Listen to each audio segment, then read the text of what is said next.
अभी सावन का माह प्रारंभ होने में कुछ ही दिन शेष है। ऐसे में आषाढ़ माह के अंतिम दिनों में रखा जाने वाला है गुरु पूर्णिमा का विशेष व्रत। आखिर ईश्वर के होते हुए गुरु की क्या है जरूरत? किसके कहने पर प्रारंभ हुआ गुरु पूर्णिमा का ये व्रत? साथ ही ब्रह्मा, विष्णु और आदिदेव महादेव के होते हुए क्यों देवताओं और असुरों ने बनाए अपने अपने गुरु? मित्रों, इसके पीछे का रहस्य जानेंगे, लेकिन पहले व्रत, उपवास और रहस्यमयी कथा सुनने के लिए अभी त्रिलोक को सब्सक्राइब कर लें, ताकि धर्म और आपके जीवन से जुड़ी जानकारी आपको मिलती रहे। मित्रों, सनातन समाज और इसके निर्माण प्रक्रिया में हमेशा से गुरु एक अभिन्न अंग रहा है। इसलिए सप्ताह के दिनों में भी गुरुओं का अपना एक दिन निश्चित है। गुरुवार यानी बृहस्पतिवार का दिन देवताओं के गुरु बृहस्पति को समर्पित है, जबकि शुक्रवार का दिन दैत्यों के गुरु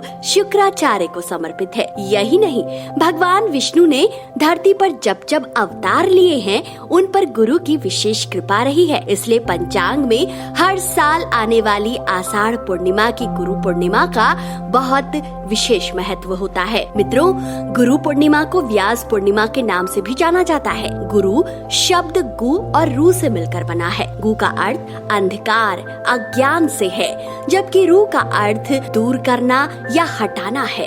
इस तरह से गुरु वह है जो हमारे जीवन में अज्ञानता के अंधकार को दूर करता है। गुरु को लेकर कहा गया है कि हरि रूठे गुरु ठौर है, गुरु रूठे नहीं ठौर। यानी भगवान के रूठने पर गुरु की शरण मिल जाती है, लेकिन गुरु अगर रूठ जाए तो कहीं भी शरण नहीं मिलती। इसलिए देवताओं और असुरों के भी अपने गुरु हैं। कहते हैं, आप जिसे भी अपना गुरु मानते हो, गुरु पूर्णिमा के दिन उनकी पूजा अवश्य करनी चाहिए। लेकिन क्या आप ये जानते हैं कि आखिर गुरु पूर्णिमा मनाया क्यों जाता है? तो जान लीजिए, इसके पीछे है महर्षि वेदव्यास जी और उनके शिष्य। कहा जाता है कि आषाढ़ पूर्णिमा के दिन इसकी शुरुआत की गई थी। कहते हैं महर्षि वेदव्यास को बाल्यकाल से ही अध्यात्म में बड़ी रुचि थी, इसलिए वो वन में जाकर तपस्या के लिए जाना चाहते थे, लेकिन उनके माता पिता ने इसके लिए उन्हें आज्ञा नहीं दी। कहते हैं तब वेदव्यास जी जिद पर अड़ गए, तब कहीं जाकर उन्हें वन में जाने की अनुमति मिली। कहते हैं इसी तपस्या की बदौलत वेदव्यास जी ने संस्कृत भाषा में प्रवीणता हासिल की। इसके बाद उन्होंने महाभारत, 18 महापुराण, ब्रह्म सूत्र समेत कई धर्म ग्रंथों की रचना की। साथ ही वेदों का विस्तार भी किया। इसलिए महर्षि वेदव्यास जी को बादरायण के नाम से भी जाना जाता है। तो चलिए, असुरों के गुरु के बारे में जानने से पहले जान लेते हैं कि आखिर कब है गुरु पूर्णिमा। मित्रों, गुरु पूर्णिमा तिथि की शुरुआत सोमवार 3 जुलाई 2023 से हो रही है, जबकि आषाढ़ पूर्णिमा तिथि का प्रारंभ रविवार 2 जुलाई 2023 रात्रि 8:21 से हो रहा है और समापन गुरु पूर्णिमा के दिन सोमवार 3 जुलाई 2023 शाम 5:08 पर हो जाएगा। तो तिथि आपने जान ली। अब जानिए दैत्यों के गुरु शुक्राचार्य के बारे में।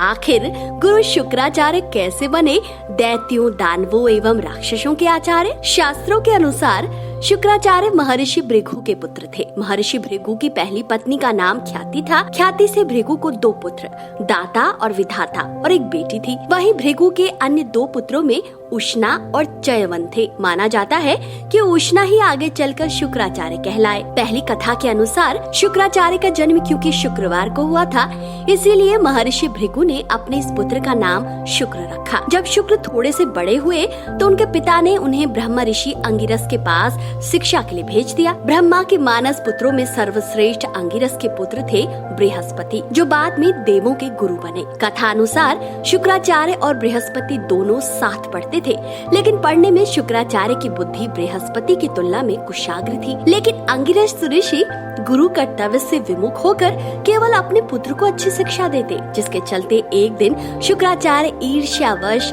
उस आश्रम को छोड़ के सनक ऋषियों और गौतम ऋषि से शिक्षा लेने चले गए। जब शिक्षा पूर्ण हुई तब शुक्राचार्य को पता चला कि बृहस्पति को देवों ने अपना गुरु नियुक्त किया है। इस बात से आहत उन्होंने मन ही मन ठान लिया कि वो दैत्यों के गुरु बनेंगे, लेकिन दैत्यों को देवों के हाथों हमेशा पराजय मिलती रहती थी। फिर उन्होंने सोचा क्यों ना वो भगवान शिव को प्रसन्न कर उनसे संजीवनी मंत्र प्राप्त कर लें ताकि दैत्यों को देवों पर विजय मिले। यही सोचकर उन्होंने भगवान शिव की कठोर तपस्या शुरू की। यहाँ जब तक शंकराचार्य तपस्या कर रहे थे, उधर देवों ने मौके का फायदा उठाकर दैत्यों का संहार आरंभ कर दिया। शुक्राचार्य को तपस्या में देख यहाँ दैत्य उनकी माता ख्याति की शरण में चले गए। माँ ख्याति ने दैत्यों को मारने आए देवों को अपनी शक्ति से मूर्छित कर लकवाग्रस्त कर दिया। ऐसे में दैत्य बलशाली होते गए और धरती पर पाप बढ़ने लगा।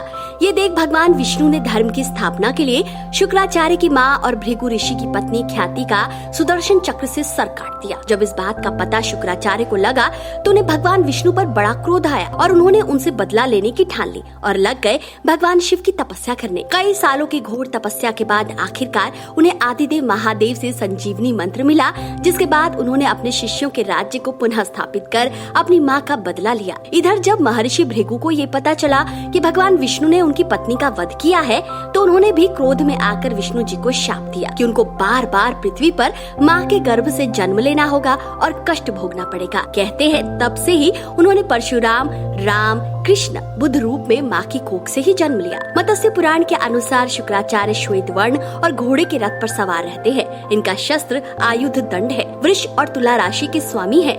महाभारत के अनुसार शुक्राचार्य रसों, मंत्रों और औषधियों के स्वामी है। कहा जाता है उन्होंने अपनी सारी संपत्ति अपने असुर शिष्यों को दे दी थी। उन्हें नीति शास्त्र का जन्मदाता भी कहा जाता है। शुक्र को वर्षा करने में मदद करने और पृथ्वी पर नया जीवन शुरू करने वाला कहा जाता है। उन्हें शिव पुत्र भी कहा जाता है।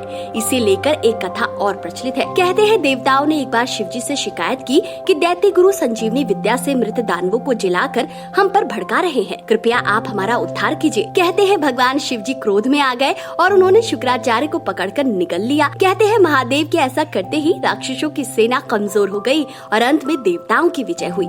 इधर भगवान शिव जी के पेट में शुक्राचार्य को सातों लोक, ब्रह्मा, नारायण, इंद्र और पूरी सृष्टि के दर्शन हो गए।